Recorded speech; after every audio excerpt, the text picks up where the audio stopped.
Hello Year 12 and welcome to the fourth video here in our series on trigonometry. The first video we looked at radians, second video we looked at measuring arc lengths and areas. We're going to touch back on this briefly here.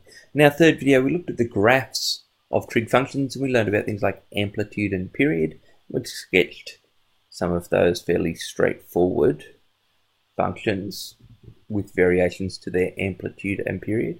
And today we want to look at what is happening to sine x and to a lesser degree to tan x close to the origin, close to x equals 0.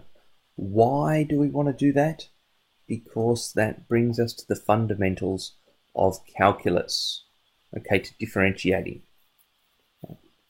We need those limits. Now, we're not going to get in the nitty-gritty of it too much. I'll just give you an example of sort of how it kind of maybe sort of makes sense. And then we're just going to work with the assumption that for small angles, sine of x is pretty much the same as x when we're dealing in radians. So, imagine that I have a very small sector there, where this is r, this is r, this is my arc length. X is my angle here. Now, we know that my angle, by definition, in radians, is my arc length over the radius. Right? X equals the arc length of the radius. What I'm going to say is that if I drew a right angle triangle in here, for x being a very small angle, it's very similar.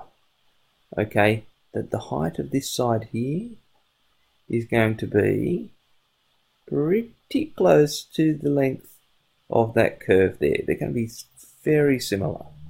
So I could also say that sine x is opposite, right, which is approximately my arc length. Opposite on hypotenuse is my radius, right, which is L over R, which is equal to x. See, same thing here.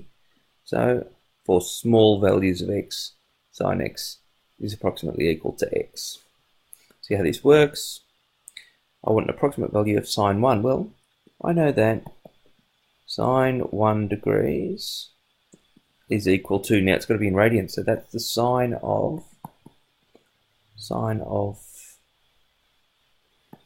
1 times pi on 180.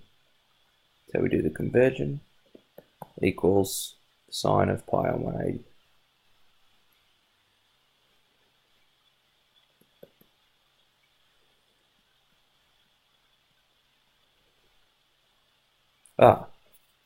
Equals that, sorry, is approximately equal to, right, it's all well and good to say that, but in fact what we're saying is the approximation is that the sine of some angle is actually equal to that angle itself when expressed in radians. So the sine of 1 is approximately equal to pi on 180. Is approximately equal to. I could punch that into the calculator and get something a bit more accurate. But where it says approximate, you know, you can get away with that. Okay, that's only a short thing there. It's necessary kind of for our integrity when we go into doing differentiating. We don't really need to apply this directly very much. Anyway, I'll see you in class. Thanks, guys.